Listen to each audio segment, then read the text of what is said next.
अगर आपकी दुकान, व्यवसाय स्थल, ऑफिस में आपका मन नहीं लगता तो उससे मन लगेगा, वो प्रयोग भी है। आप जिस स्थान पर बैठते हैं वहाँ थोड़ा सा कपूर अवश्य जलाएं। बहुत सी ऐसी जगह होती है जहाँ कपूर नहीं जलाते, कभी कपूर का प्रयोग नहीं होता है। कपूर का प्रयोग होता तब थोड़ा उसका काम चलता है। कपूर का प्रयोग अवश्य करें, कपूर जलाएं। अपनी पसंद के पुष्प रखें, जो आपको पसंद हो वो पुष्प अवश्य रखें। स्वस्तिक का या ओमकार का आप अलग नेत्रों से देखते हुए, दर्शन करते हुए सामने चित्र लगाएं, या कुछ भी ऐसा छोटी तस्वीर लगाएं जो किसी को नहीं दिखे, आपको दिख जाए।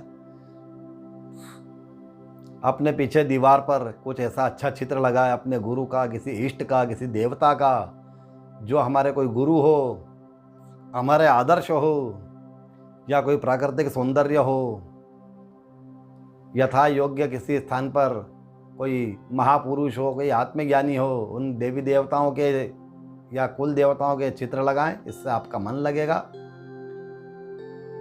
तो आपका व्यापार बढ़ेगा, व्यापार स्थल में आपके परेशानियां नहीं रहेगी। और कहीं संतान होती है तो संतान के बारे में कहते हैं कि भैया इसको अच्छा बुद्धिमान होए, विवेकवान होए, ज्ञानवान होए, तो उसके लिए भी प्रयोग है। संतान आगमन पर उसको आशीर्वचन देना चाहिए उसके पिता के द्वारा, बच्चे को, बालक या बालिका जो भी हो। और फिर सोने की सलाई, एक सोने की सलाई रहती है, तार सरी का, शुद्ध स्वर्ण, उसके सलाई ले। और एक उदाहरण देता हूँ कि भाई स्टील को, लोहे को जंग लग जाता है, तांबे को जंग लग जाता है, लेकिन चांदी को, सोने को जंग नहीं लगता है। तो सोने की सलाई ले, सोने की सलाई उसके जो भी आपके कुटुंब में दादा दादी, भुआ, मौसी जो भी हो, माँ, उसको घी और शहद सोने की सलाई से चटाएं। एक निवेदन करेंगे कि शहद और घी बराबर मात्रा में नहीं होना चाहिए, सम मात्रा में नहीं होना चाहिए, विषम मात्रा में होना चाहिए। 1 बूंद घी हो तो 5 बूंद शहद होना, या 5 बूंद घी हो तो 1 बूंद शहद होना। दोनों बराबर हो तो पॉइजन हो जाएगा, जहर हो जाएगा। इसलिए किसी एक की विशेष मात्रा अवश्य रखें। शहद और घी के सम्मिश्रण होने से जहर बन जाता है, इसलिए विमिश्रण करें। सम्मिश्रण मतलब समभाग, विमिश्रण मतलब थोड़ा ज़्यादा कम भाग। शहद का वजन ज़्यादा रखे या घी का वजन ज़्यादा रखे, बराबरी में नहीं रखना है।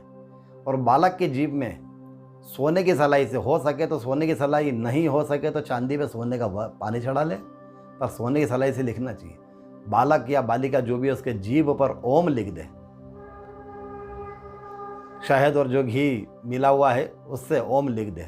उसके बाद उसका माँ का स्तनपान कराए, माँ का दूध दे। आपका जो संतान जो है, बालक जो आया या बालिका जो आई है, वो 7 पीढ़ी में आपके खानदान में, आपके परिवार में, कुटुंब में कोई ऐसा नहीं होगा जैसा ये बालक बालिका बनेंगे। बस यही है कि इनके जीवान पर ओम अवश्य लिख दे।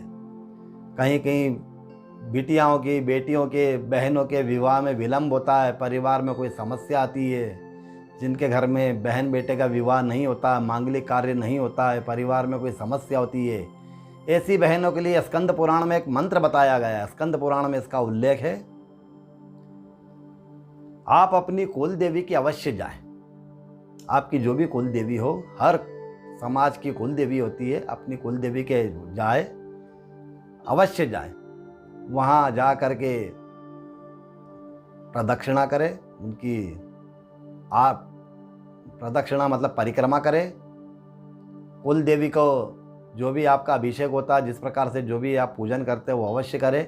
लेकिन एक निवेदन है कि जो भी कुल देवी होती है उसका कुमकुम अभिषेक अवश्य करवाना चाहिए। मूर्तियों पे, घरों में तो ये तस्वीरें रहती, मूर्तियों पे कुमकुम अभिषेक अवश्य होता है, कुमकुम से होता है। और वो कुमकुम अवश्य लेवे, मांगे, ब्राह्मण देव से मांग लेवे कुमकुम। जितना शक्ति में वो दे दे, यथाशक्ति एक चुटकी भी दे तो आप ले लीजिए।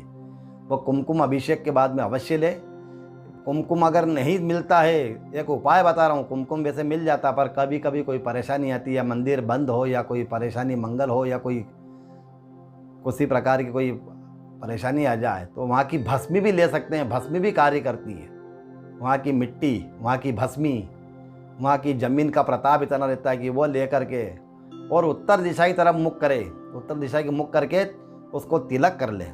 अपनी जिस बिटिया का विवाह कराना उसको तिलक कर दे। ओम ह्रीम गौर्य नमः का मंत्र का जाप कर ले। गारंटीड कुछ ही दिनों में आपके यहाँ लाभ होगा। बेटी की शादी तो होगी होगी, परिवार में कोई अनबन है, कोई चिड़चिड़ापन है, कोई अशांति है तो वह शांति भी होगी। लेकिन नियम यह है कि कुल देवी की मिट्टी या कुल देवी का कुमकुम या कुल देवी की भस्मी का तिलक अवश्य लगाना है। परिक्रमा करना पहले और फिर जो भी पूजन करते हैं उसके हिसाब से करें।